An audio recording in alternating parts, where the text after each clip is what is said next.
All right, let's see if we're live. Let me check in on my signal here real quick. Burp, burp, burp. Let's see. Is that? Yeah, it sounds good. Burp. All right, let me go ahead and get everything geared together here, and we'll get started. Copy and then paste over, and we're going to do some artwork this morning, of course. We're creating the Eberron adventure for Dungeons and Dragons 5th edition, 2024 rules, Crystals of Mabar. So we've actually been working on this adventure for like 2 years off and on. A whole Spelljammer book got in the way of me being able to finish this faster. But seriously, one of the reasons why I got into 5e stuff so much in the first place is I love the IP of old school D&D, and on the DMsGuild we can publish using the actual content from each of the different settings, worlds, IPs of Dungeons and Dragons, including now Magic the Gathering worlds, which is amazing to me. So that really motivated me to get started in building stuff in D&D. But I've been using the Eberron campaign setting since 3rd edition, like 2000. I want to say 2004. And I've been running games since Redbox and 1st edition back in 87. I've been a freelance illustrator since 1999, and Ravnica in Dungeons and Dragons got me started in 2017 in publishing content. As soon as 3rd edition stopped being produced, I started homebrewing. There wasn't any reason to homebrew material while 2 or 3 books a month were coming out from Wizards. It wasn't enough time to process everything. If I wanted to tinker with things, optimize prestige class integration, or utilizing the new mechanical systems that got published with whatever that book was. So I've been tinkering and playing with various systems for quite some time. I love 2024 D&D 5e. We're having to retool some of the language in the adventure to utilize, as it were, some of the tools that are inside of the new game engine. But the core of how the game works is fine. So we're doing all the maps, the illustrations and stuff. Let me get that stuff out of the way. I've got a frog in my throat. I am so sorry. I'm so sorry for that. We'll hope God's grace that's going to clear its way out. But here on YouTube, like, subscribe, hit the bell icon for notifications of when we're live in the future. And here's my Discord channel. Here's all the 374 episodes, most of which is just me doing maps, honestly. But you can also see there's a slew of books that I've created on DMsGuild already. All the books that I publish, including what will be this adventure, I make it free preview, so you can read the whole thing. The idea there is that I make books. I want you to look at the books. Just getting someone to look at your book in the first place is a challenge. So why would I want to create obstacles to that? But beyond that is if you like the books, most people support what they like. So if I show you my book and you like my book, you'll probably buy my book. So I'm only motivated in sharing what it is that I'm creating so that you get it. And if I consistently get it, like if the flavor that I'm tossing is what you like, and I keep doing it, eventually you're just going to support my stuff. That's just how the world works. Gamers know this stuff, and indies being able to put out a lot of content for people just to simply enjoy it should be encouraged. So that's my soapbox. We stream Monday through Friday in the morning. Oops, wrong button. We stream Monday and Friday in the morning like this, doing artwork for the primary project that I'm working on. Obviously, the primary project that I'm working on is Eberron. And then we have design streams for other books that we're developing that will eventually also become my primary project. On Mondays, typically Mondays, Tuesdays, and Fridays, but because my Wednesdays are typically occupied, but my week got scuttled. So it's my stream lunch is Tuesday, Wednesday, and Friday this week. And today's Wednesday. Hey, what's up? So I'll be doing some design stream today. Yesterday we were working on Wizards of the Coast put out an Unearthed Arcana for the Artificer 2024, and we started deconstructing it and determining what systems and like what was the creative ideas that was going on behind the construction of the Artificer. So we spent a little time deliberating over the tools that you can, I forget what it's called, right tool for the job or something like that. But you can fabricate and sustain a number of objects for an hour, and they have a list of things in the UA that you can choose to fabricate, but it's virtually everything that weighs 7 pounds or less, that costs 2 gold pieces or less. That's on the adventuring list in the new 2024 Player's Handbook. So once we were able to parse out that's what it was, then we can just simplify it. The DM can allow you to create anything that weighs up to 7 pounds that costs up to 2 gold pieces. Now, as you create new things in your world, if that's the cost that you would list them at, then it becomes something that the Artificer can potentially produce. So that's the idea that went on behind that. Hold on real quick. I'm liking this. This is cool. Hey, what's up? Hey, Hornetico, what is going on, my dude? Long time no see.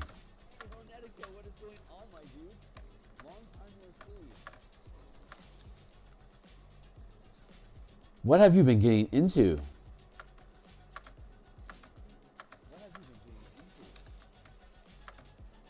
So anyway, that's what we were doing yesterday. We're going to continue that today.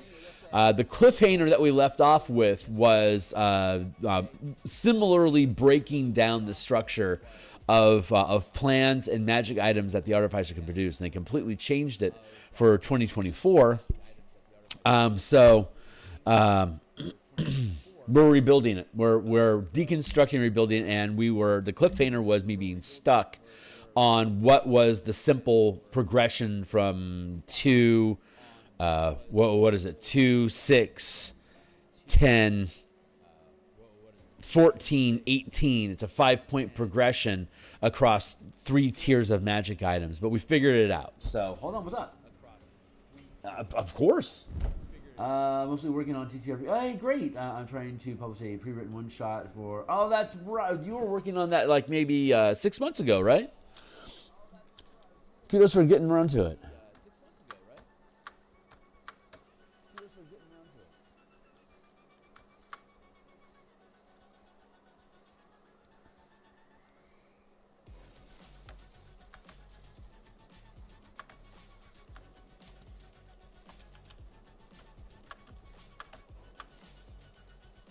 Just gonna clean up these bits.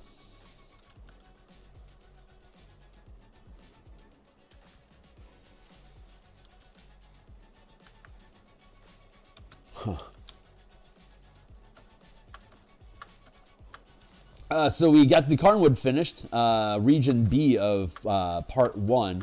So the first 26 pages of this adventure are resolved. The last 20 pages of the adventure are resolved. There's 105 pages in the adventure total. God, that's a monster. But it is what it is. And so we have 45 of the 105 pages resolved now. We're starting in on Part 2, the actual manifest zone, the optional encounters inside the manifest zone, and then the 3 region. Technically, the manifest zone itself is described as a region, but inside of that, there's 3 different regions: the cemetery, the flooded fort, and the gatehouse. And so each of those is a separate region that has its own map and then key and different areas inside that region. So that's what we're resolving right now. And with God's grace, we'll be able to get that done. I hope If I can get one region done per week, that would be fucking amazing. Each section has and then part 3 is the bunker underground, and it's like its own dungeon, and its dungeon is like maybe I think that dungeon is the same size and pages as all of part 2. It's like part 2 and part 3 are the same size, which I believe is 40 pages. No, 30 pages each. Like, so I think there's around 10 pages per region.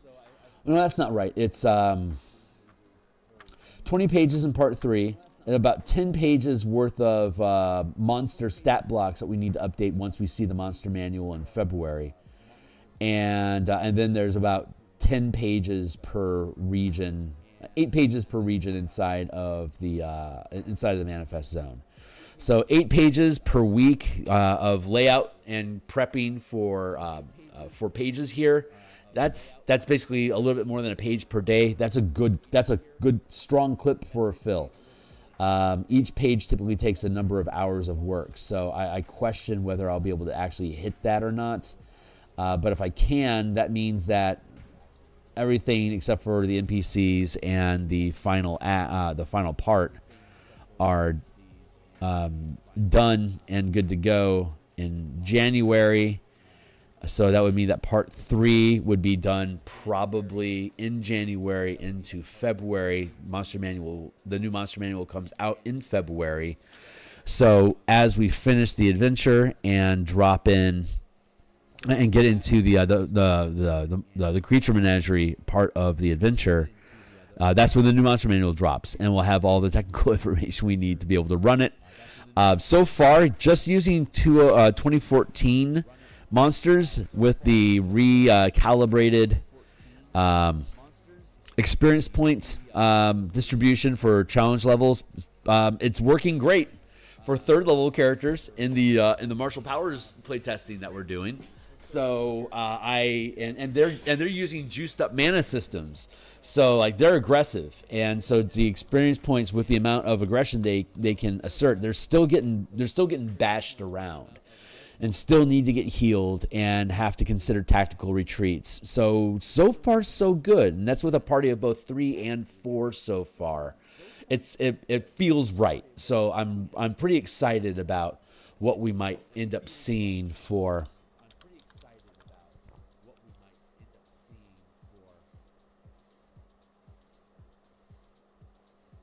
what they do with monsters in 2024. And by February, we should get to 4th level this month, and then 5th definitely going to get into 5th by January. In February, we might be 6th level in January. 7th level in February, when the new monster manual comes out, we'll be at 7th level in the mega dungeon for the martial powers playtesting.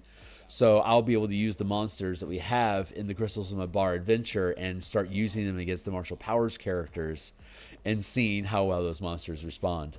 I like that. Just to double check that the monsters that we're using for 2024 are going to be okay for the adventure. So it's actually really great that it's taken so long to publish this adventure, because they're now establishing what will be the tempo for adventures in 2025 plus, probably for the next decade. So we're coming in at the front end, perfectly timed with playtesting in a mega dungeon against monsters that will be appropriate level for what's in this adventure. That's just chef's kiss to my muses to set me up to just fucking win. I am so thrilled about that. So like, because what am I doing? I'm going through the color mana system, all the stuff that Spelljammer, I'm rebuilding it for 2024. If I had to rebuild this adventure for 2024 after publishing it, I would fucking cry. So I've really been blessed by having of this timing. Like absolutely everything that could go right for me with building books in Dungeons and Dragons is going right. I'm thrilled. So hey, mostly working on TTRPG stuff. I'm having trouble writing the mystery section of the adventure. where combat isn't the primary challenge. I don't, from all I can remember about Masters and Mutants and Masterminds was that it's basically ability checks, right? And you get a bunch of powers and stuff, but it's like core D20 3E style game engine. I know it's been evolved a number of times, but from what I recall of it, it was pretty much a Beckme style, simple, high-powered combat and ability checks threaded into social interaction, right? So mysteries are just logic structures. You have to, if you build your mystery like a dungeon, and you can have different points of entry to different rooms, but to get to the next room, like this is a good space. You might start off here, right, and you want to get out the exit down here in the corner, here. So if you start the mystery with like one or two pieces of information, like who and when. Or rather, classic where and when. Hey, there's a body here. We saw this person get killed last night, but we didn't see anyone around. We don't have no idea who would have done it. Now you know the when and the where, but you don't know the who, the why, or how, right? What was murder? So you get that one for free. So you either need to pursue going down this pathway, you need to try to figure out who, while also going around this way, you need to figure out how, right? Who and how. So you have those two different paths to follow, and obviously the details about how each one of those things, there might be 2 or 3 different bullet points involving them that then translate into clues that get placed somewhere that the team can find either in conversation or exploration, making ability checks to find out the bare minimum information that one point, but then higher degrees of success you can have. If you only have 1 or 2 points, that's pretty simple. On or off. Fail equals the minimum, success equals 2. If you have like 5 different bullet points that could then feed into the other questions, then you'd have a degree of like basically like 30, 25, 20, 15, 10, 5 if you're using Dungeons and Dragons 5e scaling of the bounded accuracy system. So that, I mean, I don't know if you need to fucking hear any of this shit from me, but since you brought it up, I thought I'd spout it out to the chat just so that they could, listen to the shit that I think about. As I do. Let's do that. I'm just doing some Kyber cleanup. Kyber cleanup crew, y'all. All right, I think I'm pretty happy with this for the moment. It's sketched in enough. You get it, right? You get. I need numbers. I need to put numbers. I don't know exactly how I'm going to do numbers in this new world order, but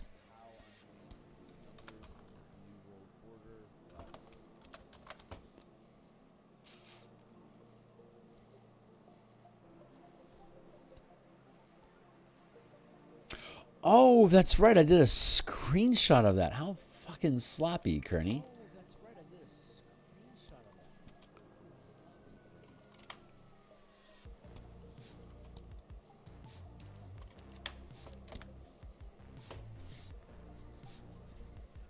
Well, this isn't official. Because this isn't even actually text in here. This is just a screenshot to expedite the process. Because I wasn't sure where I needed these numbers. So it was easy for me just to make the numbers and then screenshot them and then shuffle them somewhere around the page. But now that we're locking down what this actually looks like, when I drop this image into the book, I'll build this table. So I was like, why does this light look weird? Just because it had a background. So Mischief managed, y'all. Merge down.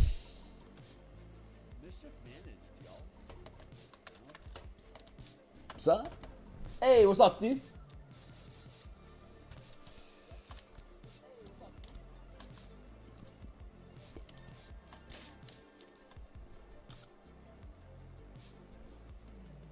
Merge down. We're going to peel open the new section in a moment and start considering maps.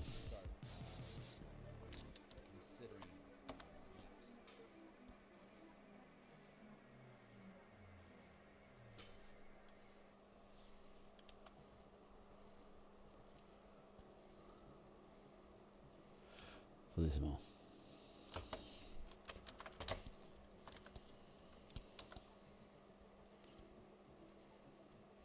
What is going on with you?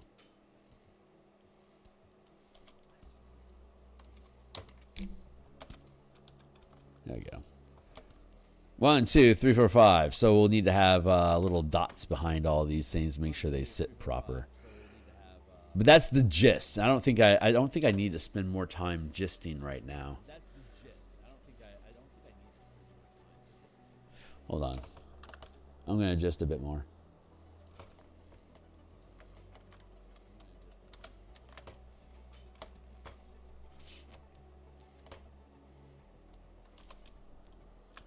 One, two, oops. 1, 2, 3, 4, 5.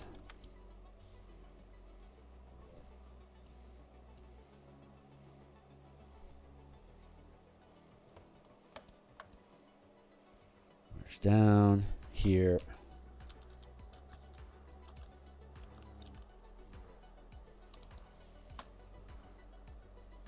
Something like this.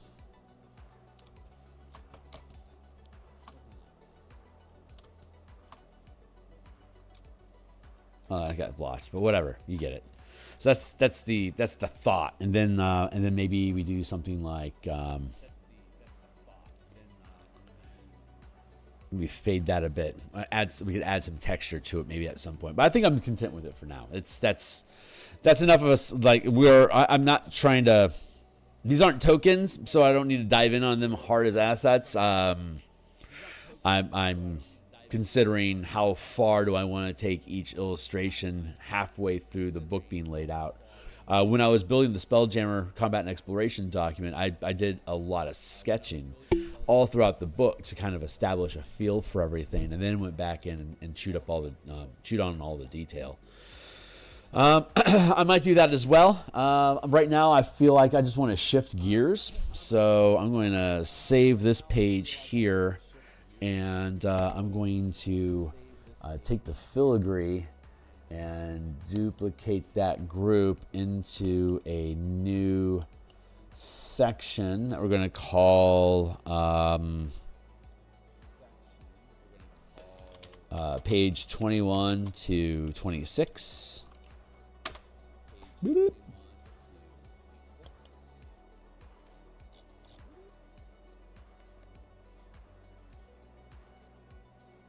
Duplicate this layer into 21 to 26. Bloop.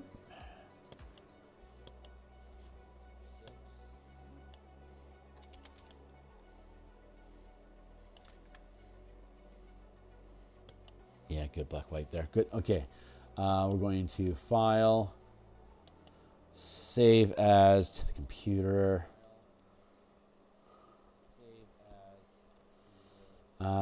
Let's go to crystals and art production.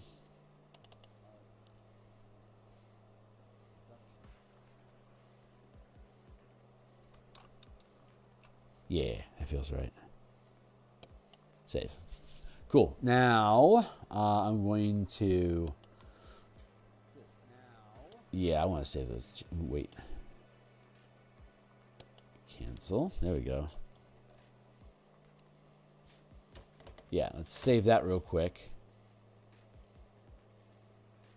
Get that out of the way. Let's get into Word. And let's pluck some pages. So here we have 22, 21, oops, 22, no, read it. That's 21. Is that 23? This is 22. 22 to 109. 22 through 26. So... File, export, PDF,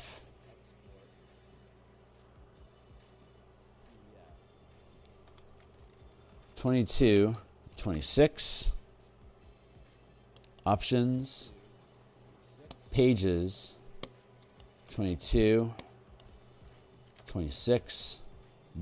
Document only. No properties or structure tags visible. Okay. Publish. PDF appear.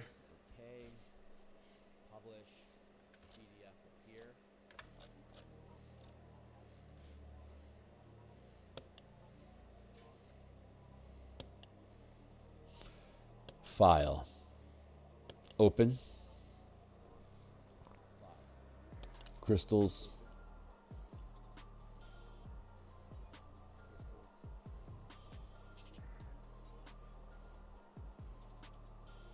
There it is. 22 to 26. Open. Open says me. And they appear. So then we'll pluck this. That's 26, 25, 24, 23, and 22. I select all, copy. Since these are the exact same sizes, paste into place, and it automatically sets. So page 26. And I don't need this page anymore, so delete that one. Next one automatically queues up. Control tap the picture to select all. Close up the folder, drop a new one into place, create a new folder, go page 25. This is called assembly work. So I do this a lot. It's not fun, but you can't build a book without it, so we learn to love it and try to make our brain go blank as much as we can during the process, so we don't want to tear our eyes out of our noggin. When I'm off screen doing stuff like this, most of the time I'm either listening to podcasts, audiobooks, or streaming albums of music that I enjoy. Page 23. I find movies to be distracting and TV shows. Like I want to look at them, so that's not productive for me to do so. But like, I'm enjoying Path of Exile 2 a lot. I was a big PoE fan when it first came out, but I got more serious about book production as well. So I had to sit down. I had to set down video games and focus on the stuff that really makes me satisfied. I play video games to avoid things. I create art because it compels me. So stick with the compulsion.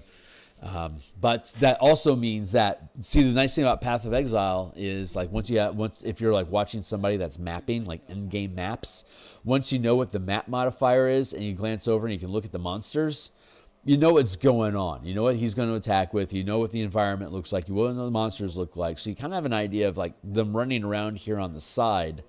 It's not that distracting. It's like, oh yeah, he's just kicking off some magic stuff. What's going on? And then like once you get stuck on a monster and you can tell that there's like a lot of intensity going on, so you can check out the intensity. Oh, that's cool. And then you just go back to work. But the noise becomes like white noise meditative because it's just the same sort of concussive blasts coming out of the video game over and over and over and over and over again, depending on what their attack rate is. It becomes a nice wash of white noise.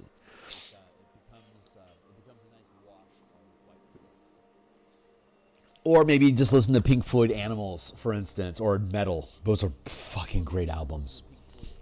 Okay, great. So we have this loaded in. Let's hit save. And I'm going to drop that out of view. I'm going to open because I have my page numbers wrong on it. So let's go to art and then production. We want page 22.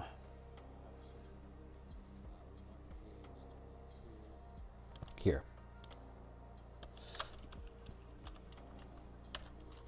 There. Page 22 to 26. And now we open. Bop. There we go. Zoom in a bit. Region B, the Carnwood Forest.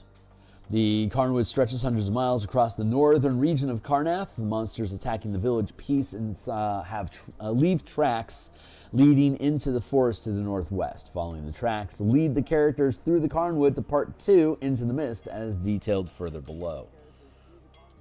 Thank you. I need to put quotations around that and bold it, but I'm not going to worry about it right now. We look at these pages at least 3 more times before we're fine with it. I go through the process to put on the layout. And while we're building the text, I'll import it to make sure it lines up well occasionally. And when it does, it's an opportunity for me to look over the text again, make sure it's jiving with the actual image that we have on the page. And then once I actually insert the final piece in for assembly, that's another opportunity for me just to look at the page again.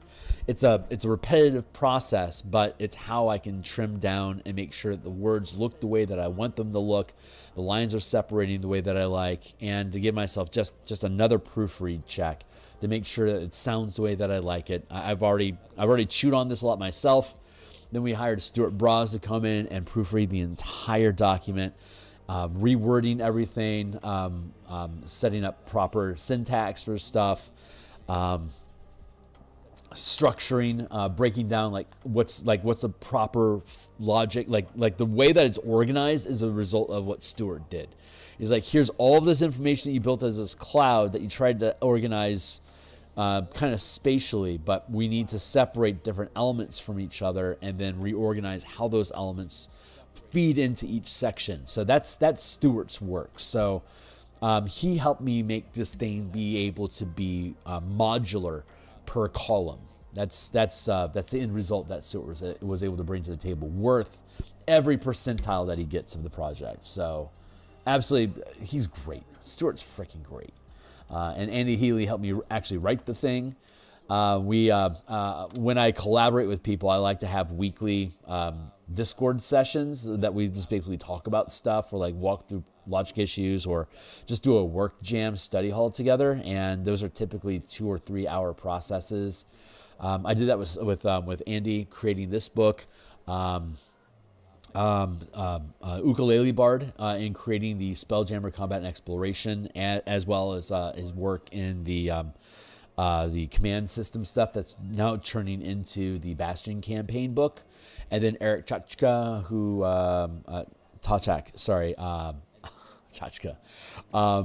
Eric Tachak, he helped me with the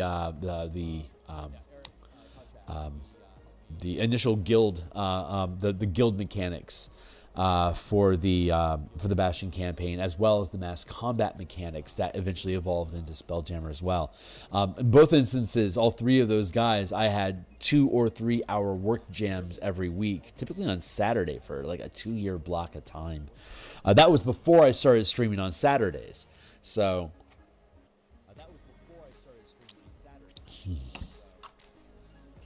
So at some point, I'm going to dive into a new project that's bigger and better than me, that I need to pull in extra help to build. And when I do,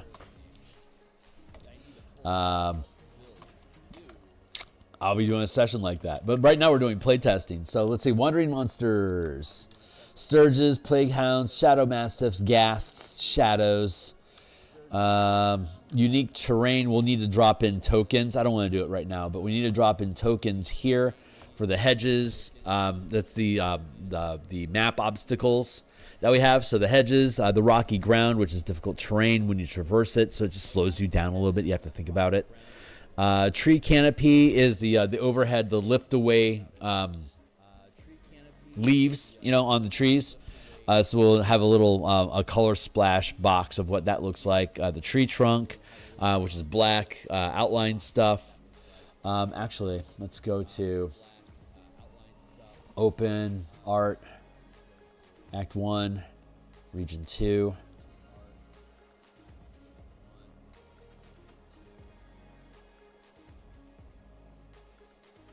Here's our long rest map.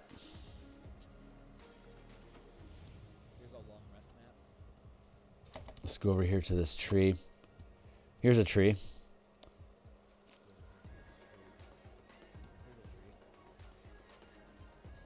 And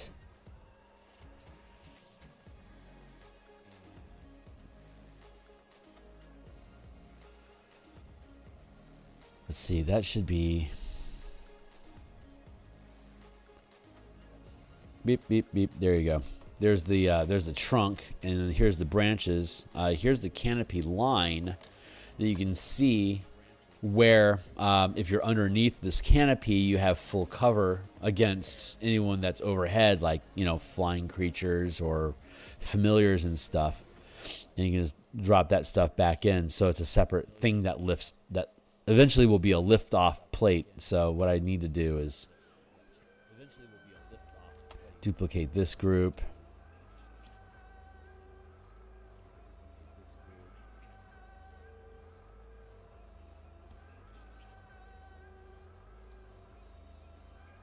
Wrong way, Carnet. Let's do it like, yeah. Let's do it like this. Canopy, and then underneath it. And then we have the, hold on. There we go. Tree canopy, thick foliage, total cover from above. The tree trunk can be climbed by successful strength athletic check DC 15 and provides total cover to any small or medium creature behind them. Tree branches, such as these. Branches are spaced vertically 2d4 times 5 feet apart, up to 10d4 times 10 feet above the ground. Medium creatures can balance on a branch by succeeding a dexterity acrobatics check. The DC is 15. Small creatures roll with advantage. And we find later on in the adventure, in this portion, up a tree, the sharp sound of a tree branch cracking, then falling through underbrush, echoes between the towering trees, then growls and panicked screams that die off after a moment. The source of commotion is 300 feet north to the character's location. When the characters arrive, read the following. The underbrush of the forest gives way to a large tree where two people in Karnathi uniforms are perched within. Next to a freshly snapped branch at the base of the trunk below, a pack of sickly dogs fight over the body of a third beneath the fallen limb. As you approach, the soldiers call out, warning to stay clear. There are 7 plague hounds at the base of the tree gathered around. These plague hounds is going to be an easy level encounter. It's not supposed to slow you down. It's supposed to rescue these two dudes. So there were 3 red wolf mercenaries in the tree, but the branch supporting the weight of one broke, causing them to fall to the ground where the creatures are now gathered.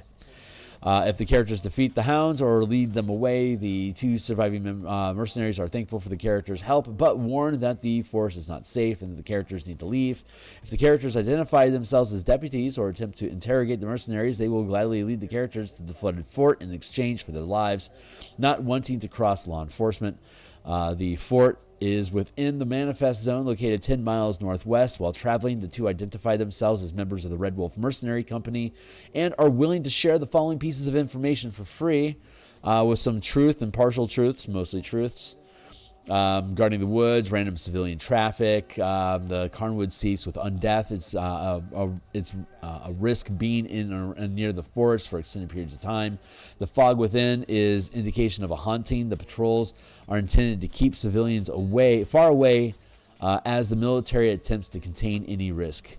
So the character's making a DC 15 check, blah, blah, blah. You can find out more information if you want to dig deeper into what they're talking about. They give you this stuff up front. That might be enough for the players. They might not think to push. But if they want to delve deeper, you can start finding out about, like, shit's going sideways. The undead are starting to rise from the grave. Village approaching mercenaries claiming the families have gone missing. It seems unlikely they're connected, but the officers and the guards feel evil. Karnathi officers that hired them are attempting to control the magic. Some of the officers' personal guard have been seen quietly venturing into the Carnwood at night over the past few weeks, but are never seen returning. About the same time, villagers began approaching the mercenaries, claiming that families have gone missing. It seems unlikely they're connected, but the officers and their guards feel evil. It's because they're necromancers, dude. So if you get all the way out here, one of the optional encounters is just encountering a red wolf patrol. There's already up a tree that you ran into, but if, like, they get killed for some reason, or if you're using an alternate plot hook, you don't necessarily get Karnathi officers in the trees. You'll get somebody else, depending on what's relevant to your plot hook, like maybe another spy team, There's scouts from like the gatekeepers. There's villagers that would know your family, so they can tell you, yeah, they've gone missing. They're probably further in. That's how we escaped. They're in there. That's right. They actually know these guys escaped, and they can say, yeah, I know for a fact your family's held captive there. You got to rescue them. So that just pushes the team deeper into the adventure faster. So who's in the tree will change who's with the plot hook. So we have the optional encounter of just encountering a Red Wolf patrol so that they can feed you additional information as well. They're decommissioned veterans. They became steadily more hostile. Yeah, the necrotic fog that's killed off all the vegetation. It's steadily growing. It's the cause of all the weird fungus in the area. Undead have been rising from unmarked graves. The Red Wolves are attempting to contain them. And there's a forgotten cemetery that's been revealed after all the fog rotted away the forest. And the undead all seem to be coming from there. Big surprise. Guards are patrolling the area, but there's even more monsters lurking in the mist. Something is going wrong. So between the two encounters, they're able to get... So like if for example, the characters start fighting undead... ghouls and long undead appear, and they can attack you, which can attract more undead, or it can attract the attention of a Red Wolf patrol, which is in the next encounter. So if your team runs, if you're thickening the amount of combats and you want to guard your escorts to challenge them, having them, if the guards get killed, you can pick up more with a new patrol showing up, or you fight these undead for a little while and then another patrol shows up to reinforce your progress into the manifest zone, being escorted by the troops. They take you to Captain Carl Forrest, who is the leader of the Red Wolves, who is the one that's on the edge of like, this necromancy shit is going sideways. I want out. So depending on how the team interacts with the soldiers is going to set the disposition, the attitude of Captain Forrest when you encounter him. It'll either be hostile or neutral to you, depending on whether you're captured or hostile to his teams. And then once you get into a conversation, you identify yourself as, with the default plot hook of being a deputy. You have deputy badges that we illustrated earlier. If you can present those to the captain, then his disposition will turn to friendly, and he wants your help. Thank God someone has shown up that can get me the fuck out of this circumstance. I have accountability. The military told me to shut down. Like, the police said, you guys got to break up. And I have a contract for this, but the permits and permission to do this, that's on the wizards downstairs. You go after them, boss. I'm not going to get in the way at all. So, like, you clear that passage and you clear this place out of the final threats. These guys, you can hire them on, and they can become your soldiers for the bastion that you make out of this fortress if you decide to take dominion over the area and become the de facto authorities in the area to deal with other adventure hook stuff. So it all feeds into each other to try to push you down the tunnel to get a cool facility that you took away from necromancers that has multiple interests of other organizations that are interested in the place that can create interesting plot hook scenarios for you. And obviously there's Kyber underneath it, which we don't go into detail about, but provide pathways inside of the dungeon to get into Kyber for further adventure. So you can just dungeon delve to level 20 if you want to. So using this bastion as your point of origin to then delve into. So that's the ideas that we're playing with right now. So I just wanted to just rant about that for a few minutes. I don't feel like doing it right now, but we will be. Actually, maybe I do feel like it. Hold on. That's up a tree.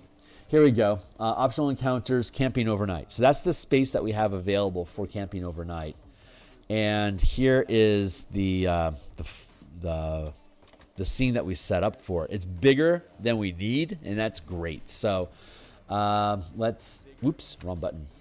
Yeah, let's extract this. Let's hit save. Let's just save as to the computer.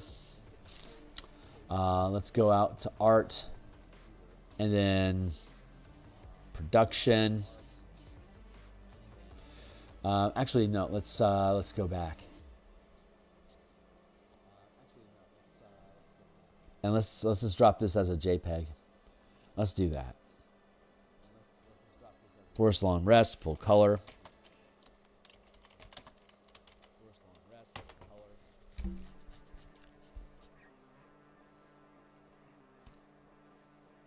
What is the resolution I'm using here? 100. Cool. I don't need a higher resolution than 100 DPI when I'm using a Word document. It clips after 150. So there's not a huge difference. If your images, if you got decent detail, dropping the DPI to 150, or in this case just 100, is plenty sufficient. It still looks good. All the other art that we've done in the book so far is basically been at 100 DPI. So we're doing okay. I'm going to go over here and we're going to File, Open, Long Rest Color Map. I'm going to select all. Oh wait, I gotta duplicate the layer. Just select it. Copy, and let's just see. Let's close that off. Yeah, let's save that. And here, that's the wrong page. Here, copy.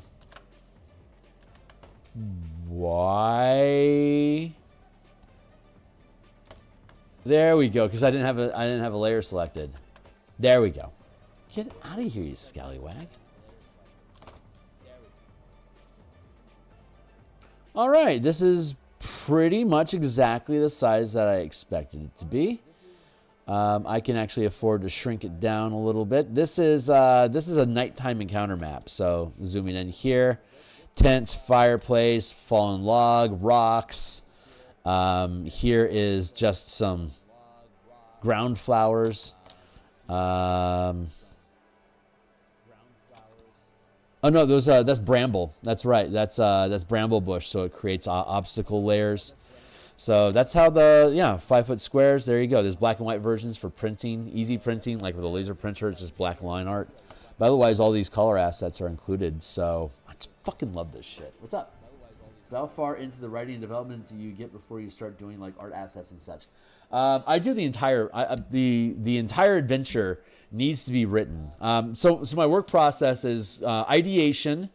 And then we do the basic if it's an adventure, I'll do the basic mechanics of it. I'm gonna hold on real quick. I want to switch gears to go back to artwork, just doodling, so that I can free think, because this requires too much bandwidth, having to render detail and like I have to think too much when I do stuff like this. It's not as fun for you guys to watch, which is why I'll like toss some of this in and then move along to something else. So give me a hot second here. But like this is once we get this frame finished, this is basically how it's going to be sitting in here. So there'll be like overlap off the page. Fuck, I love this. I love this shit. I fucking love this shit. All right, I'm going to hit save here for now. I'm going to get this out of the way. That equals a nope. It's only 7:10. Holy shit. Let me take a sip of coffee here and water. I'll go peel open that other document again. And we'll just do more sketching so I can rant.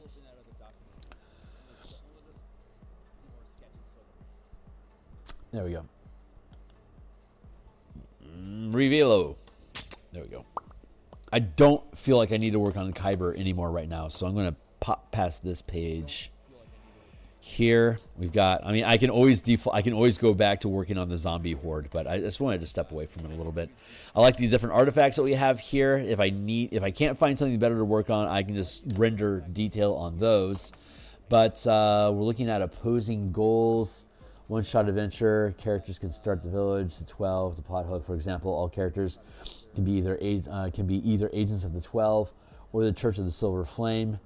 Everyone disguises themselves as visiting villagers looking for a home, while having reasons not to share their true identities. The characters may work well together until they reach Act 3, Area 14, where half the team wants to destroy the Eye of Mabar while the other wants to preserve it. That's kind of a fun little narrative. Maybe I build an illustration out of that. Plot hooks. There's some gap there. Unique encounters, up a tree, trap victim. Ooh, this might be fun. So we're talking about randomizing the optional hooks, like not knowing who's going to be in the tree when you start the adventure and just randomly rolling it. So it turns out it's the plot hook of the 12. So there's like spies in the tree. Oh, that's what we should do then.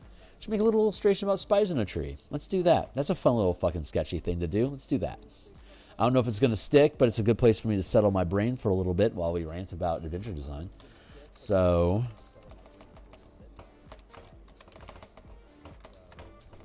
yeah, let's do that. So organizing the adventure, right? So you have the idea, and then you start for adventure. Again, this is the first adventure I've officially ever published, but I also did the conversion guide for Light as Araxis. So technically, it's the second adventure that I've produced. But okay, conversion guide, like a 25-page conversion guide for the full adventure using our alternate mechanics, and then this, which is not using any new mechanics per se, but is a structured adventure in a known campaign setting. I've also done a number of layers and little like one-shot scenarios for Inkwell Ideas. Their card deck of random plot hooks and stuff. I've done like maybe 115 of those. So that was my first writing gig. Really helped cut my teeth because I've done a lot of adventures on my own over the years, but never anything published. So there's the credentials. So take it with a grain of salt. I'm not a heavy veteran in producing adventures, but the process for adventures or like character options and stuff like that, it's all kind of the same. So caveats aside, you have the idea for what you want your book to be, and once after you spend a little time noodling on it, you're able to assess that, yeah, this is a good idea. I can invest time in on this thing. If it's character options or like feats and spells and stuff, it's pretty much like the extent of it is basically, yeah, I want more spells or I want more feats. That pretty much cinches it for you, but then you have to actually design what they are. And so that time process could take a while for you to be able to build out a list of things that you want to add to the game, like as character options, for instance. But from an adventurer's perspective, is you actually like have to make the adventure, so you have to run the adventure. So you're basically just prepping an adventure at that point. You go through the prepping process of what's in the adventure, you run it, you see stuff that's fun that you do during the adventure. So you start noodling over what do we have to have there. What we had done with ours before playtesting, because I've been running games for 38 years. I've got a pretty good idea of how shit shakes out. So I felt confident in basically building the structure of the progression. Andy and I, tangentially to this conversation specifically, I had spent a year, like the actual, after the Color Mana book, the first thing I created this was 2019. In 2019, I created the original setup for the 5D100 Random Adventures book. Chance Your Own Adventure was what we were calling it at one point, like as a separate IP. But let's see, the Chain of Events, New Direction, Word document, full text, master text from scratch. Back in 2018 is when we started building these things. Here's the Word document. I think it's 30,000 words right now. It's racking. Oh no, it's only 12,000 words right now. This is basically.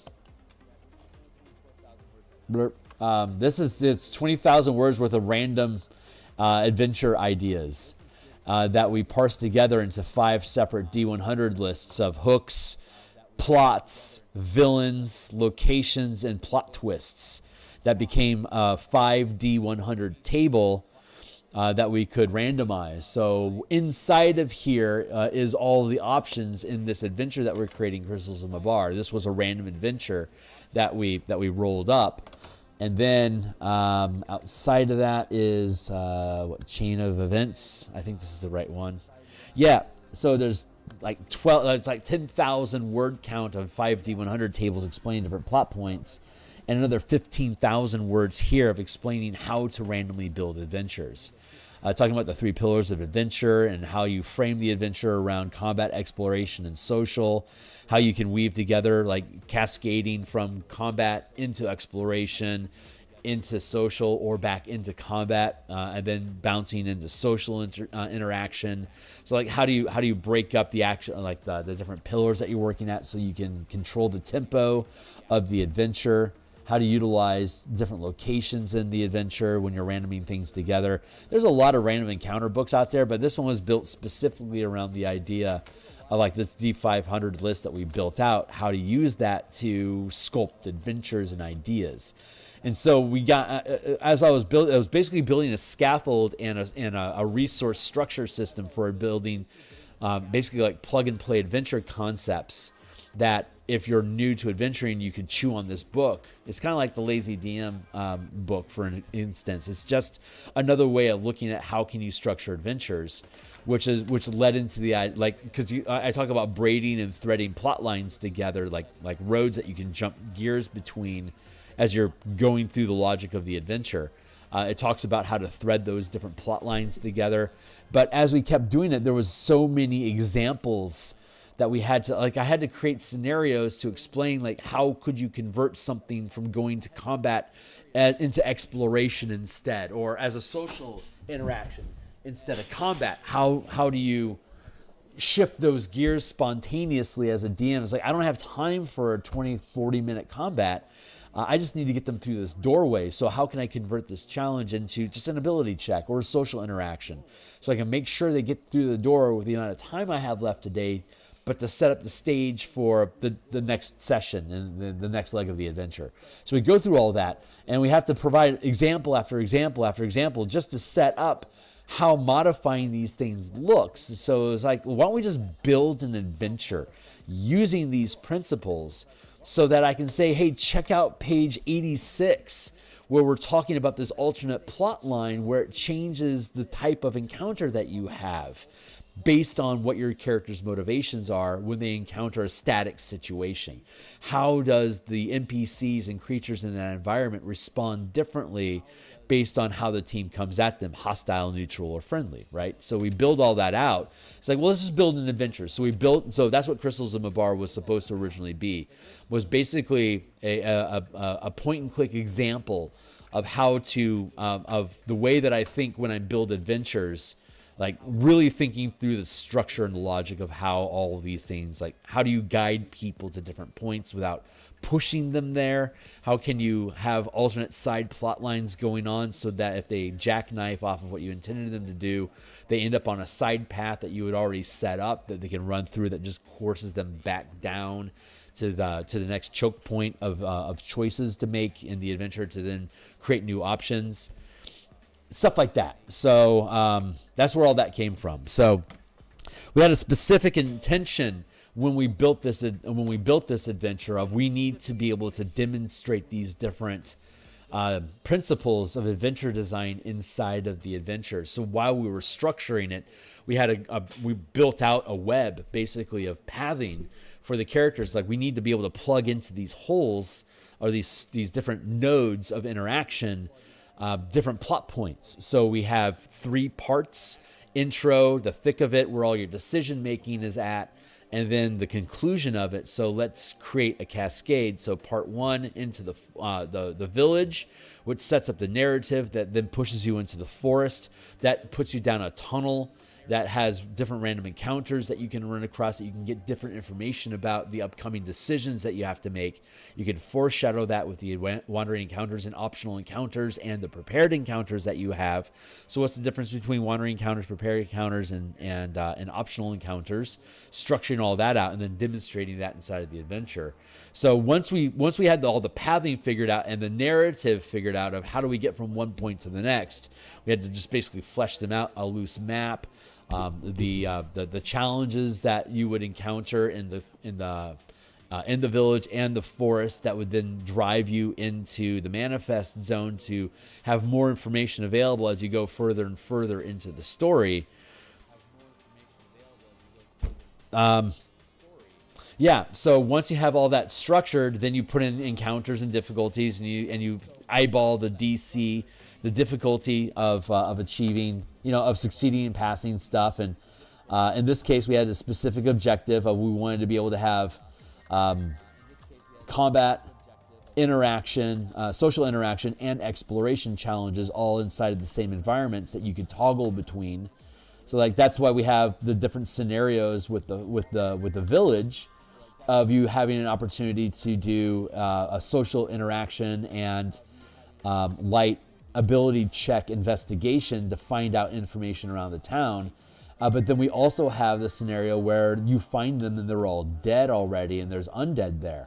So that takes us away from social interaction and instead becomes combat and exploration, which is why we needed to make sure that we had up a tree in place in the Carnwood, because if the characters came at this from a combat scenario, they haven't actually talked to anybody alive yet, but they get an idea of what's going on because the journal that has been providing a calendar of all the weird events that have been happening around the region are readily found. If the team just goes through the buildings, they find the journal. It's just out. It's in a pile of blood, so a puddle of blood. So it's obvious. They find it. So they get fed information about what's going on. But if they're going like with the social interaction route inside of the adventure, the mayor that they talk to is just quoting from the journal. Here's the different bullet points of stuff that's been going on. There's like eight different bullet points chronologically that have been happening before the team gets there. And it leaves off with, hey, we have a meeting tonight to decide if we're going to stay or going to go. And that's when they get attacked by the undead. And if you show up after that meeting, they're all dead. If you show up before their meeting, they're like, oh, fuck, the cops are here. Let's stick around and see if everything turns out okay and everything stays status quo. So you either get to this point where everyone's desperate and they're thankful that you showed up, or you showed up too late and they're all fucking dead. So we have those two gears, but the information that you get is because there's no more information after that night. If you didn't show up, they leave. If you show up, they stay. If you show up too late, they're dead and they never had a chance to go. That's the end of their story, and that's when your characters engage it, up to the end of the story or after the fact. So if they're all dead, you have to, the journal pushes you into the Carnwood, and when you get into the Carnwood, you find escaped villagers that know for a fact, yeah, there's some fucking evil shit going on. Get after it. They have your family. And they go back to the village and try to start reestablishing and gearing things together or cleaning up or whatever, or just getting out because it's dangerous. And that pushes the team into the manifest zone to start exploring different paths that lead them down into the underground. So we have to go through all that and build all that out, and once we do, then we have to start playtesting it.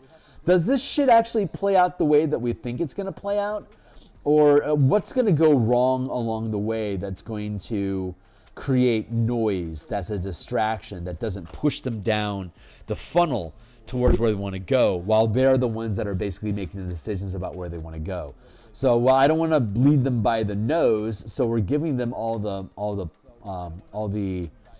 possible options about like what could they gather information about. Every area in the village that they go to where they fight undead, all the footprints and blood indicate that stuff is coming from the forest. So forest. What should we do? Forest. So they go into the forest and they're immediately rewarded with people up in a tree that says, yeah, the forest is the right place to go that way. And then they go that way and then they find the manifest zone. Hey, that's where all this weird undead shit's coming from. We should probably hang out here and, well, fight, and, explore and then get into the underground dungeon. And once you get into the underground dungeon, you can stealth your way around inside of it, or you can talk your way through it with a badge. You're basically throwing open an investigation, like, get the fuck out of my way. We're the authorities. Who's in charge here? And that can potentially spur a running gunfight through the dungeon with the necromancers and their guards, trying to keep you away from the manifest zone, the nexus where the ritual is going on while they try to complete the ritual. So like all these different options, you have to play test through all of those things. And once you play test through all those things, you know what you get to keep and what you got to get rid of, what you got to change to make sure the workflow stays as point and click and direct as possible, because somebody who doesn't know the adventure is going to read it and try to figure something out about it. So you want to try to make it as blunt as possible. Like, here's the pathing that's involved, and then provide options, like a reasonable amount of options on how to get to that point, so that they can, do their their due diligence as a DM, their due DM diligence of running the adventure the way that they run the adventure, so that they can have their team, enjoy it. And so once you know what you need to keep and go, then you have to structure it. So you structure it so that you have each piece of information lined up roughly in the order that they're going to engage the content, so that the adventure is pushing them down the same path that the actual narrative is. So you're just going page by page through it. Then you get to like decision tree, like, do we go to the cemetery? Do we go to the flooded fort? Do we go to the gatehouse? Once they discover these things, they can choose that. So the game kind of leads them to the one that they want. So A, B, or C, you line those up, A, B, and C. A, the cemetery is first because there's patrols in the cemetery that lead to the fort. So the fort is B. That's the staging ground for them to be able to patrol both the cemetery and expand out beyond, looking for undead that are trying to get away. But that all leads to point C, the gatehouse, which is where Captain Carl is at, basically coordinating activities and just, being in charge. And then underneath the gatehouse is the actual underground bunker, the research facility, where all the magic is actually happening. So once you get from one of those, all three of those areas will lead you down into the dungeon. Cemetery is all combat, fighting a bunch of undead and having it spoon-fed to where you need to go to find the secret passage. It has an optional exploration encounter of finding a secret passage. The flooded fort, it's exploration down into the tunnel, the access tunnel, that acts basically as like a long thoroughfare to lead from the underground facility to the surface.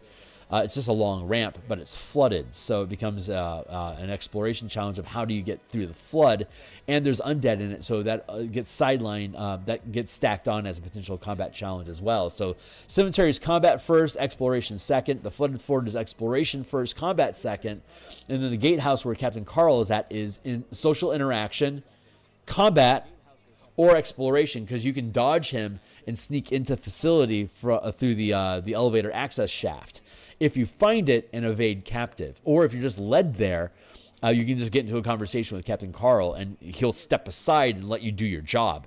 And then you just go directly down into the dungeon. But if you're like pursuing missing people, that'll take you to the graveyard. That's where people are getting down into the dungeon through the secret passage. That's how they can sneak villagers in for sacrifice without letting the actual Red Wolf mercenaries know what's going on. That's the guard. That's the private guard, the Emerald Claw Zealots that are kidnapping people and sneaking them in through the graveyard to the ritual to sacrifice them. And the Red Wolves, it's all through areas that the Red Wolves aren't supposed to go. Like, there's restricted areas, and Captain Carl's pissed that there's restricted areas. Like, there's some funky shit going on. What are you guys doing? And he's being held at bay, which is why he's ready to quit on the place. But all this stuff was logic that had to come up. Like, what can we do to guide the people through these social interactions? Like, what's the difference between combat, exploration, and social? It's the allies that you create and the type of challenges that you face. So we had to run through and structure all that stuff. We ran multiple playtest sessions ourselves. We had multiple DMs that ran sessions themselves. So we got all this feedback from the players about what worked and what didn't, where it was observation of where the pathing worked. And then the DMs, how did it run? It's a great toolkit. You break it down, they can just absorb the information, and it's easy for them just to peel off pieces and then shuffle them together in any order that they want to run it, and then run it their way, which was what we designed the adventure to do. Break apart bread and just enjoy the meal. So that took all the playtesting. Once we had all that playtesting done, we had to build it modularly so that you could absorb all the information in little bites. And then once we have all the information broken down modularly, all the maps have to be relevant to the information on the page that you're talking about, a specific location, or you have to have the illustrations and stats and stuff for like like in the appendix, like Captain Carl, what's he all about? Like, here's information about him in his stat block next to his illustration of his token. So we structure all the information so the visual assets are on the same page as a written information that's relevant to what you're looking at.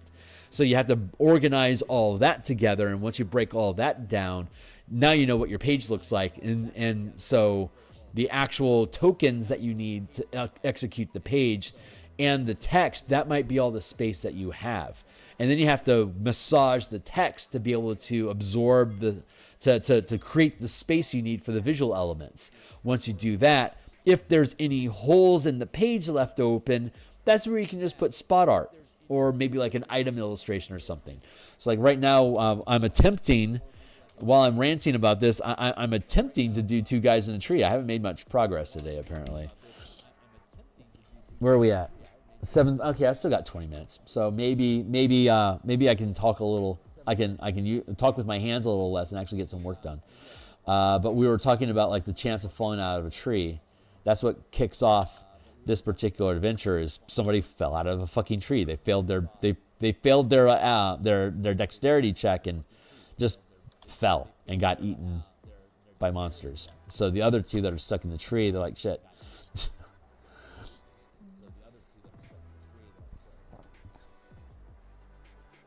So we're just going to put two guys in a tree. There you go. And have some branches here like this.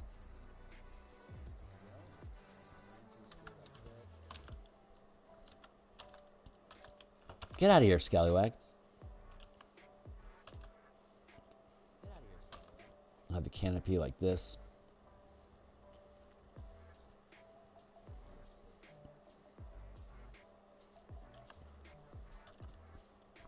Hornetico, man, I don't know if that's answering the question or not. That's the process that I had to go through to make this adventure. Now you can see why it's been 2 fucking years, right? Like there's a lot of, like I had to build the whole adventure and then test it. And then as a result of the testing, had to rewrite it, test it again. I rebuilt the final dungeon 4 times. So until it finally had a work, like it had a flow that moved the characters in the direction that I wanted to be able to move them. Yeah, that took a while. So I had to keep rerunning the dungeon with new maps on it to make sure that people would fuck around with it. And it was fun as fuck. But it took months of testing just to run through the game. It's ridiculous. So how hard into the writing and development do you get before you start doing like art assets and stuff? Okay, you're right. So once we lock down the workflow process and we know what's going to be there and we know what assets we need, that's when I actually start doing the art assets. I do the book cover. Once we got it to the point where we can introduce an editor. As soon as I hand the book off to the editor, that's when I start the book cover. Because the editor's probably going to chew on it for maybe 2 weeks or so. Depending on the size, it'll be anywhere from 2 weeks to 2 months. Like, I think 10,000 words per week is pretty digestible for most editors that are really good at editing. 10,000 words per week is, as I understand it, pretty casual for like just proofreading and stuff. But then there's like structural editing where like how do we, like Stuart was like, we need to organize this better so it flows smoothly. That takes a couple of weeks, casually. So I know that I'm probably going to have anywhere from 2 to 4 weeks before the document comes back to me. So I can create the book cover, and I want to do the book cover first because that's going to be the most visually intensive thing. It has to be the most eye-catching. So I need to spend however long I have to spend on it for it to be a good-looking book cover. Because I want to be able to say, that I fucking made that. Like, I love that book cover. I love the cover that we have here. There's so much shit going on with it. This was a thrill to make. I actually started with sketching fungus and different plants from Avar to set up like what the stuff looked like. During the adventure, people were asking, so I wanted to make sure I had some of that stuff in there. But by the time we got to episode 40, we were just doing the book cover. So I think it looks cool. Like at a distance, it looks like, a face. So you zoom in, and it's not a face. It's different locations in a sky, and there's a moon.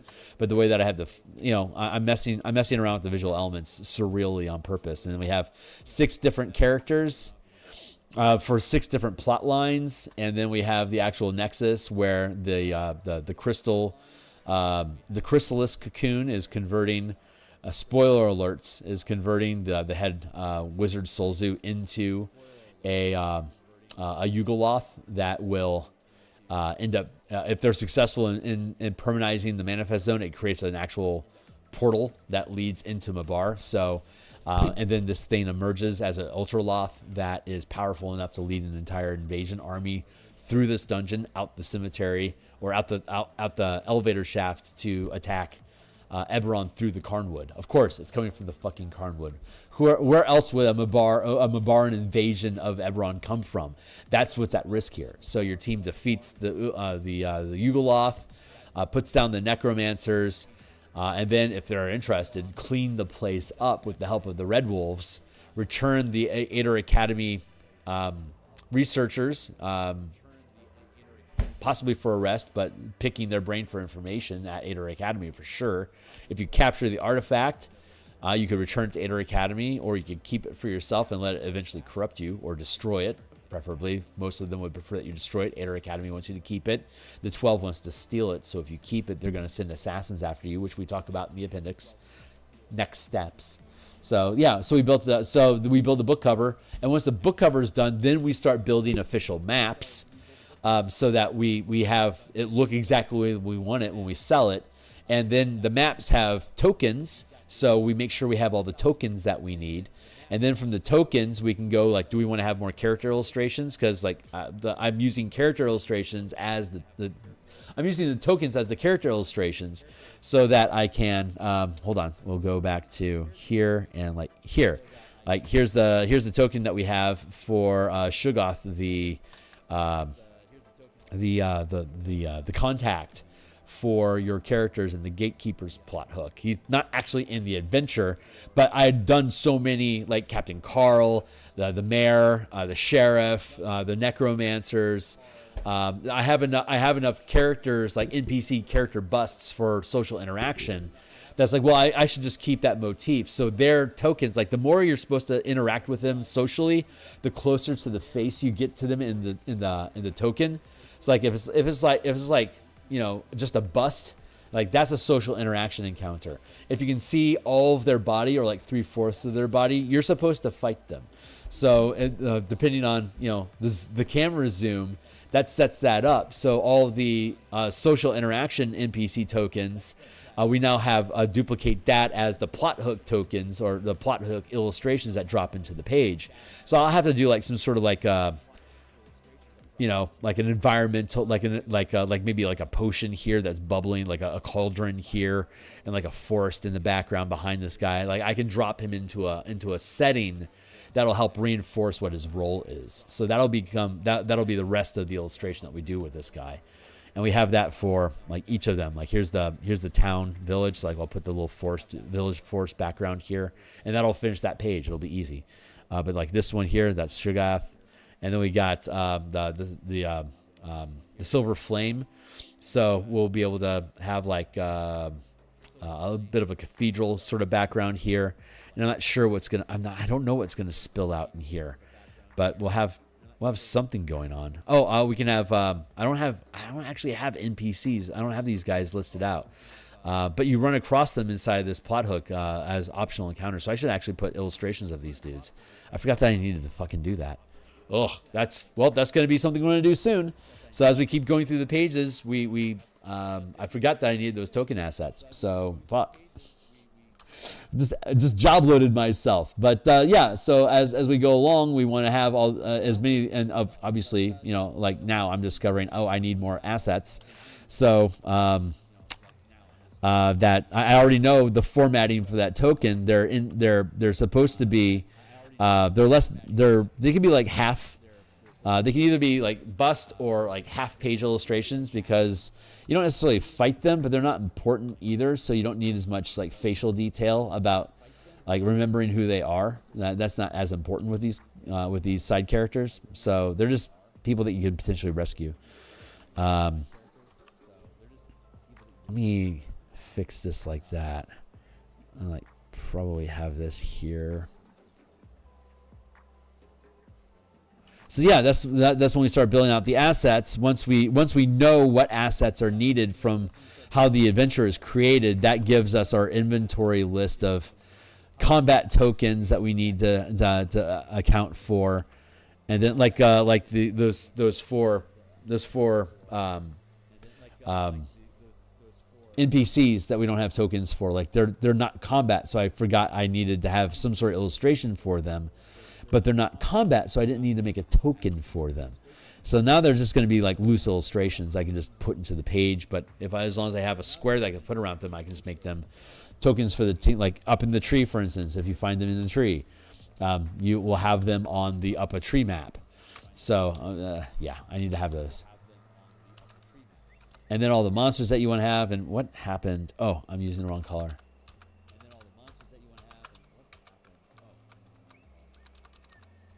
There we go.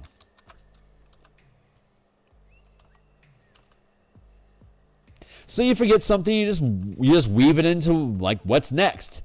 So me just doing loose sketches like this helps me push the entire project down the board, so I can at least see where everything is placed, and then I can just go through and like, what illustration do I need to work on next, and I can just grab one that catches my eye and grind on it until it's done.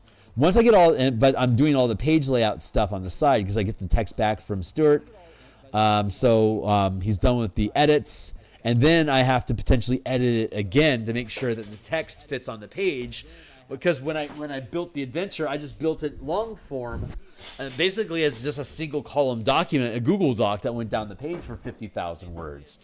So he processed the Google Doc, and that Google Doc is not in a 16:9 format with 3 columns. So now I have to take all the information that he took for me and says, yeah, this all works. Here's how you structure it. Here's proper language. Go forth. Now I have to break up everything in that into ideas that fit on each column. So I have to break out ideas, break them up in the text, see how they fit, and then either reduce or expand on them to fit the page properly.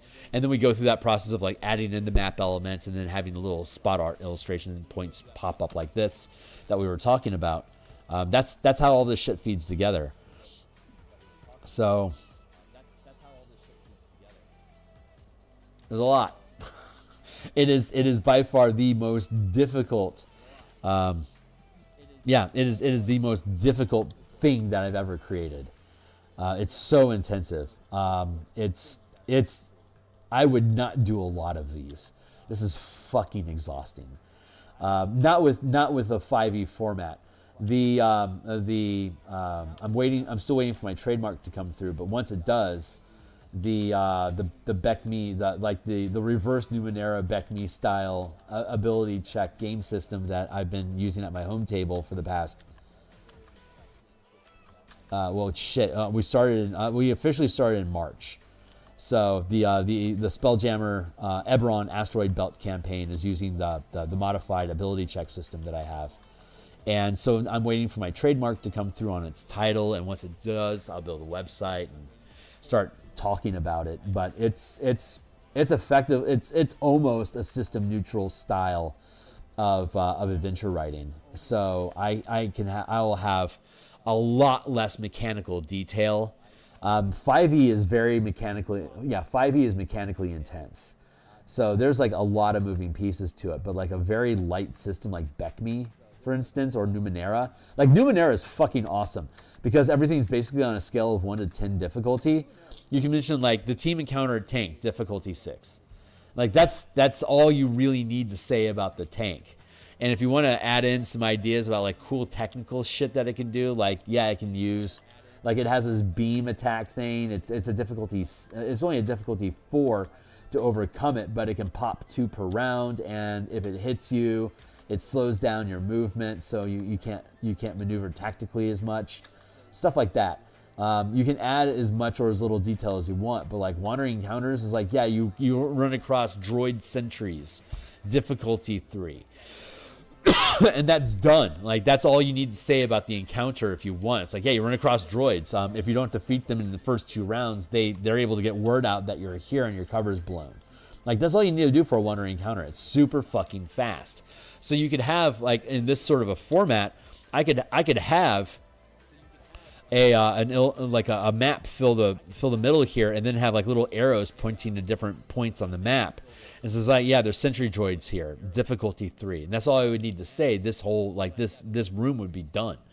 Down here, communications room. There's communication systems. If you can figure it out, difficulty 5. You can get word out to your team that you've captured the facility. There is a few researchers in the room, non-combat, difficulty 1 to defeat them. That can give you the information code, but you have to get it out of them, difficulty 4, for you to be able to make the system up and running. If you don't have the access key, it'll take a difficulty 6 to get the access key out of them, but if you don't, you can crack it, difficulty 5. So, or like maybe getting out of like difficulty 4, but cracking the code is difficulty 5. So like you have these different means of getting access to it, and like that's like 4 or 5 lines here that would like fit in like this little block over here that we could have a communications room here, entry here. There's a security camera. You have difficulty 3 that has this, and then you have an image that shows like it's on the map, like the area that it can see as a shaded in a box. Like you can go through a lot of, like, if that's all the information you need to provide, you can pound through that'd be like a heist mission map using Numenera. Super fucking simple mechanics. Very easy to express it on the page. So like 1-page dungeons in that format, like a lighter mechanical system, makes like 1-page dungeons very easy to do. Like Terran's Vagabond system is designed to be mechanically light, narratively strong, so that you can parse out information like that very easily. Like that's the kind of system that I'm interested in building adventures for. That, and with the style, well, I mean, with the adventure, with the format that I'm building, like you could use it in Mutants and Masterminds, because it basically works on a scale of 1 to 10 for you to assess the difficulty, and then you just scale it accordingly to whatever level of power your characters are at, right? Like if they can do like a range of 7 to 37, then you know that like a difficulty of 0 is 7, while a difficulty of 10 is a 37, and then you can just scale it in between. So you can calibrate your adventure without like being system neutral by basically just ranking everything like on a scale of 1 to 10, the boss fight's going to be 10, and opening that door is going to be a 1, but that might mean like a +1 or +2 difference in the difficulty depending on the scale of your character's power and whatever system it is that you're using. But most systems can scale from 1 to 10. So the role-playing game that I'm developing is built to scale from 1 to 10, kind of like Numenera, but as ability checks as opposed to like reducing threats. So it'll feel familiar, whether you've played Beckme, 3rd edition, Mutant Mastermind, Numenera, 5th edition, 4th edition. It works universally because it's on a scale of 1 to 10. Roll higher, you know. So it's really, really universal. So I can build dungeons with that much more easily. Like it's just the amount of information and I had a purpose when I was building this one, to be able to like go into all these different variants of like how to interact with things and like consequences and blah blah blah, all that shit. Anyway, I feel like I'm rambling at this point. I know that was the goal, but I feel like I'm rambling without a goddamn point at this time. So I think I'm gonna step back from reality and just shut up for a moment while the next whatever slides into place.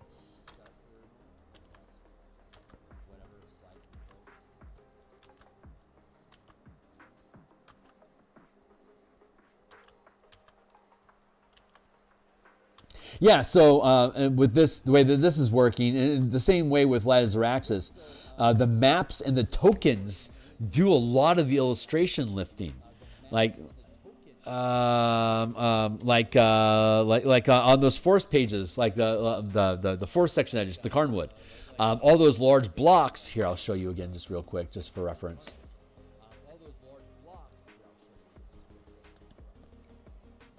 No, not you.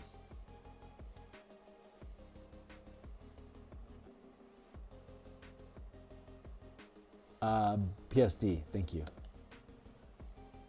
Right, like the only illustration we need on this page is the forest map that we already built. This page, once I get this dropped in and properly sized, it's effectively done.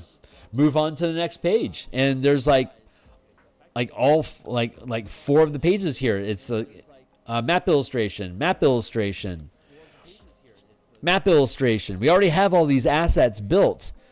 This one doesn't need a map illustration, but it needs to have the tokens for the hedges, the rocky ground, the tree canopy, trunks, and branches. And I just showed you all those assets inside of that map. So all these things exist. All I got to do is just cut out a little square of it. It's like, yeah, here you go. This is what it looks like.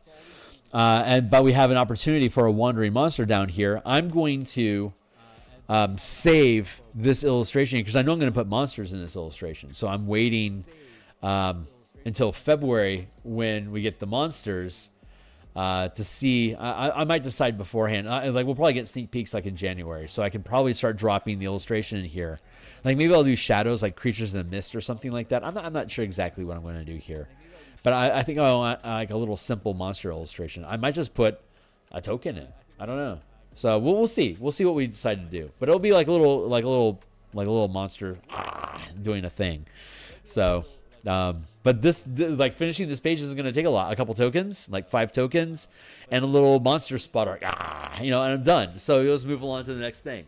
Like these don't have to be super intense, but I've got 105 pages, so a lot of the like all of section 3, almost all of that is just like map, like room,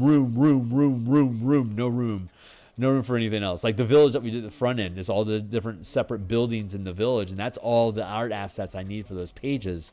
Kicking through those were really quick. So hopefully my long rant here has been useful. So, and how long it takes to get the illustrations done is however long it takes. But I like doing them online. I love streaming while I do illustrations now. It holds me accountable. I can't run and hide for very long if I'm supposed to be on Monday through Friday making artwork for this thing. So the biggest risk that I face is burnout.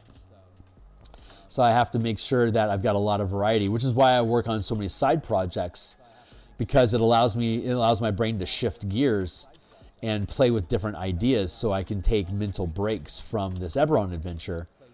But I love illustrating, so I don't mind coming back to it, every day over and over and over again, because there's so many illustrations that I'm moving through. If I feel frustrated with one, I can just ignore it for a month and come back to it. And it'll breathe differently then, and we can have a conversation about like what are we trying to achieve here together, and we'll come to terms and we'll move along. Maybe I have a branch here.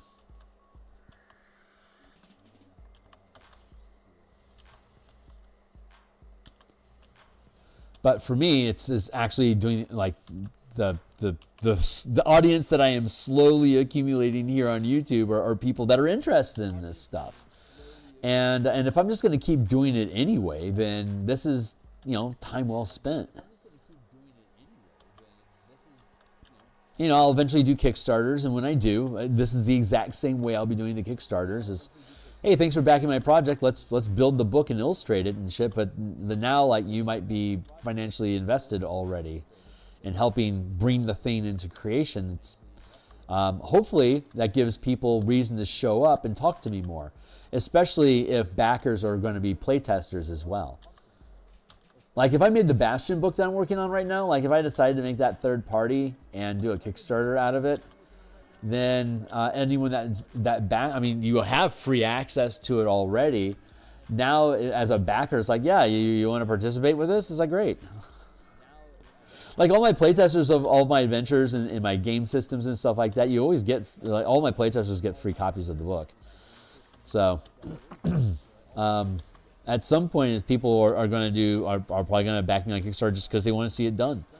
So I'm hoping that's the audience that I can cultivate, and not to farm anyone that's listening too hard or anything. But if this is the kind of shit you think is cool and you keep showing up and you like it, then hopefully it's because you intend on using the ideas that I put out there in whatever your world is. Anyway. Obla di obla da, you know?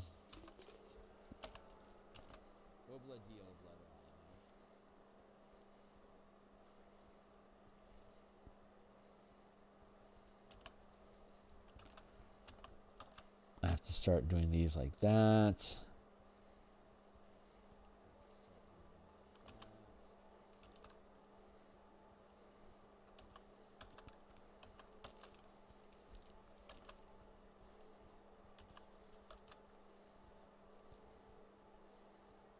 That. Something like that. Now that I have the rough idea, I can put more focus onto the characters here, so I can trim this down. Like that. That feels good.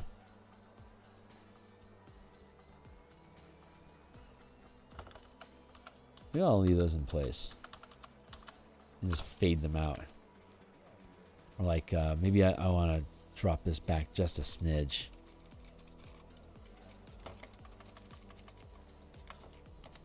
Yeah, let's just drop this back a smidge.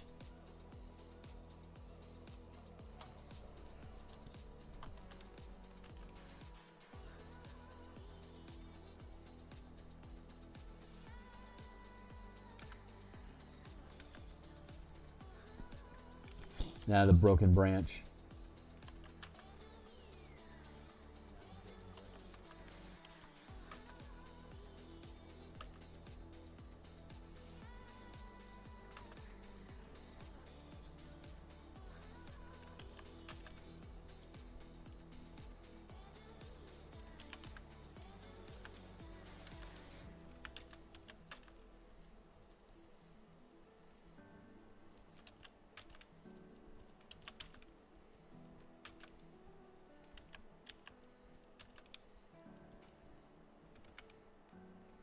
Feels pretty good.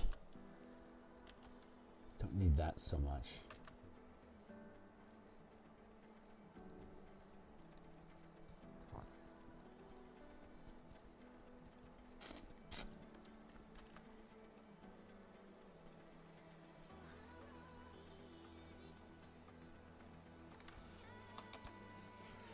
Yeah, fun little incursion. Yeah, I like that. As a sketch, that's pretty cool. So we're just sketching some shit in. Let's just keep moving along. See what else we can come up with. What else we get to see. I also can break the text and then modify the text in the Word document. So like if I decide I want to have I see this is leading with alternatively, so that might mean there's like a completely different point that I'm making about structuring something, or I don't know what this is about. But if I wanted to, I can just grab this and drag it down here and then have an illustration separating this point from this point, and that might be relevant. So let's see what we're talking about over here, because I've got space for a spot here, and false identities. I've got space here, so I'll probably do like a little lineup of characters down here maybe.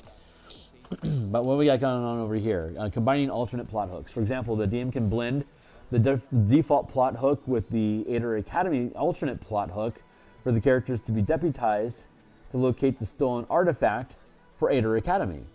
The characters can interview Professor Dunk at the Academy and gain the resources he offers in addition to the legal authority granted by the sheriff. If the team is successful, they can receive rewards from both plot hooks, combining plot hooks. Alternatively, the DM can decide that the 12 and Aether Academy are working together to complete the... Alternatively, the DM can decide that the 12 and Aether Academy are working together to complete the ritual. The 12 are interested in the resources and power that the Manifest Zone can provide, while Aether Academy is interested in studying the effects of a permanent Manifest Zone co-terminating with Mabar. When the Emerald Claw stops reporting to their contacts, the 12 and the Academy hire the characters to reconnect the teleportation circle for a new crew to oversee the operation. The characters are given all the information and resources for both hooks, and resources both hooks provide, And if they succeed in reactivating the teleportation circle, they receive rewards from both plot hooks. So, again, just speaking to the modularity of how the adventure is designed. So, yeah, it might be fun.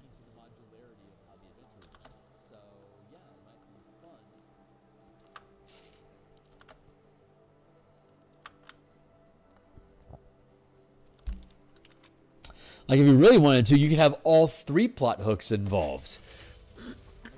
In that you're hired by the 12 and Ader Academy to research this, and you trick the sheriffs at where am I? Where'd I go? Dude, hi. And you trick the sheriff at Fort Bastion into deputizing you. So you get to walk into the place with authority and then double tap whoever it is that gets in the way. And then quickly take control of the situation. Like, that's the professional way to do it.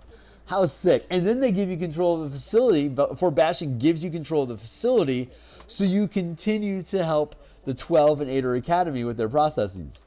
Oh, that's just nefarious. So let's open up this gap here, and let's take Professor Dunk. We're going to take him here.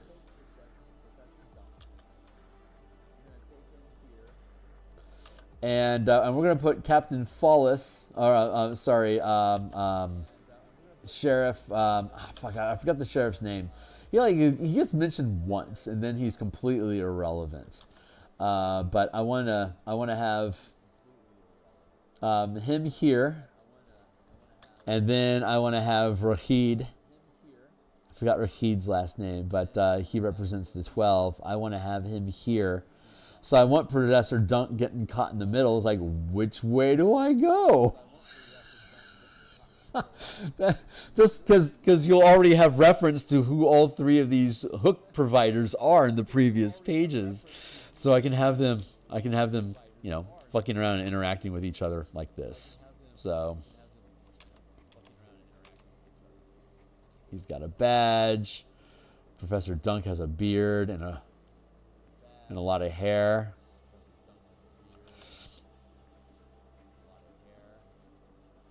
I can have like the eye. It's kind of like hanging out.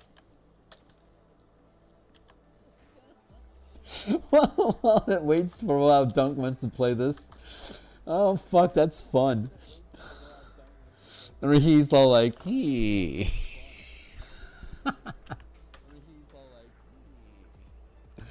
How fun. And all 6 of these plot hooks exist whether you're using them in this adventure or not. But depending on how you, like, if you want to continue the campaign, like, you can have any of these dudes become active and start causing trouble. Hey, I heard you did that thing in the Carnwood, huh? It's like, how the fuck did you hear about that? It's like, how about we actually have a conversation about what the fuck were you doing there? And like, who are you? It's like, I represent specific interests that have just incurred a significant financial loss, and we don't want to have to destroy that village where your family is at, but we also need compensation. So we have a compromise where, oh great, now we're being blackmailed into working for the 12.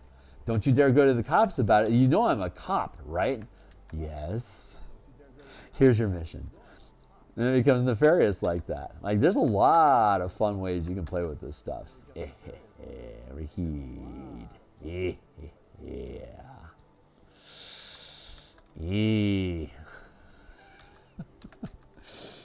Sour-faced Ader Academist. Oh, I just wanted to have evil.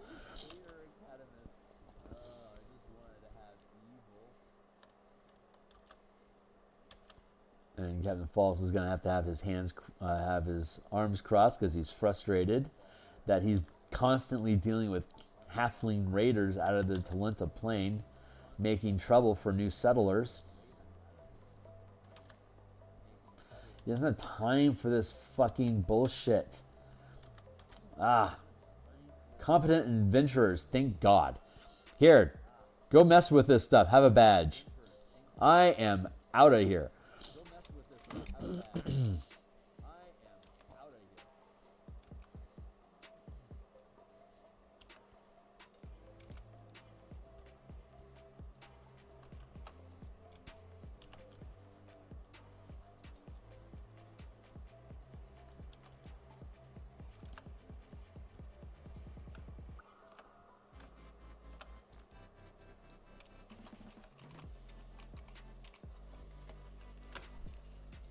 That'll be a fun sketch. That'll be a fun little illustration to do. False identities. For example, the Scouts of the Church of the Silver Flame risk an international incident if the characters are deputized. If the characters are deputized and discover Thrain agents active in the Carnival. Dude, like, this is assuming you are Carnathy nationalists who just ended a 500-year holy war against Thrain. And now they're showing up in your forest fucking around with your people. That's bad news. So, like, if you find these dudes, you're potentially compelled just to arrest them and end them. So they gotta watch their shit. Another example of the 12 used the Ader Academy plot hook as a cover story to hire the characters. Professor Dunk is an imposter planted by the 12 to fool the characters into helping. The information provided in the Ader Academy plot hook is valid, but instead of recovering the Eye of Mabar, the characters are given the rune crystals to simply reactivate the teleportation circle for specialists to arrive, as detailed in alternate book number 1, where the 12 assassinate the necromancers and use their own. If the characters succeed and use the teleportation circle to leave, they arrive at Ader Academy, but there is no Professor Dunk, and the missing interns are identified as known criminals, and the characters are accused of stealing the eye. Meanwhile, the teleportation crystals are again disabled, and the eye is moved to another location unknown to the characters, who then may choose to help recover the artifact to clear their names or become embroiled with defending their innocence when interrogated by Fort Bastion Inquisitors. Like, fucking fun. So now I feel like I want to take this, like maybe push this down the page to open up space here.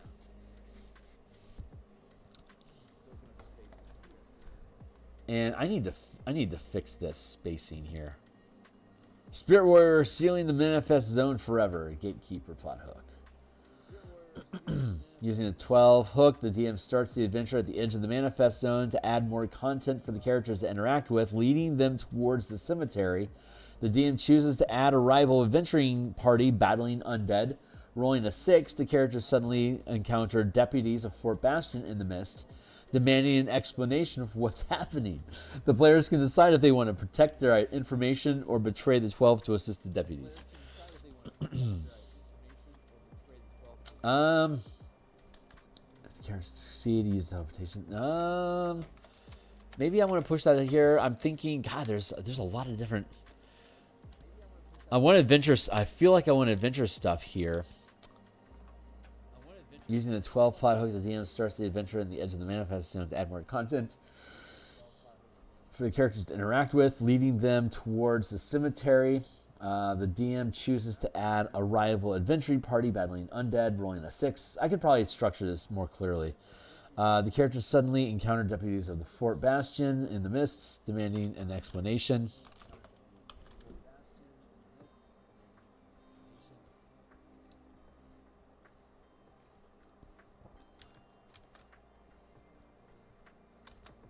Oops.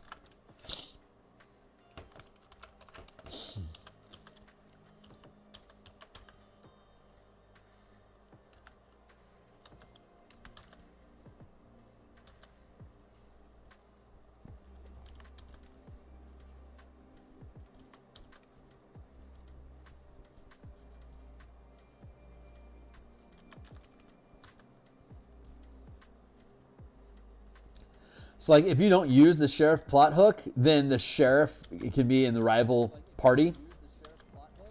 If you don't use the gatekeepers, but gatekeepers arrive, Shugath can be amongst the gatekeepers. Because he doesn't have you to rely on, so he has to do it himself.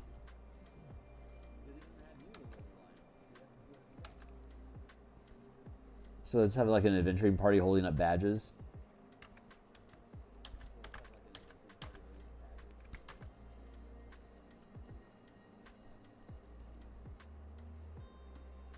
Yeah, stab first, ask later, huh, Copper?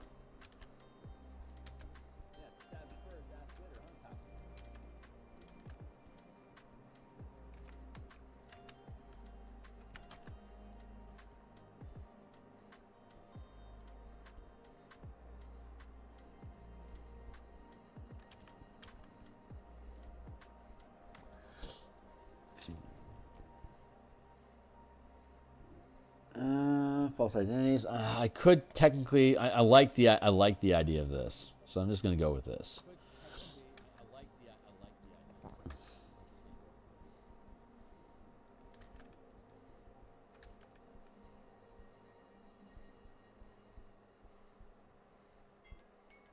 Oh shit! Is that time? Oh my god, that's super time. Oh my god, I'm so late. I didn't realize it was 8:20. What the fuck is going on? I gotta go. I'm out of here, guys. I'm gonna be back in about 5 hours to continue working on the subclasses for Artificers. God, I completely blanked on that. All right, I'm out of here, guys. Thanks a lot.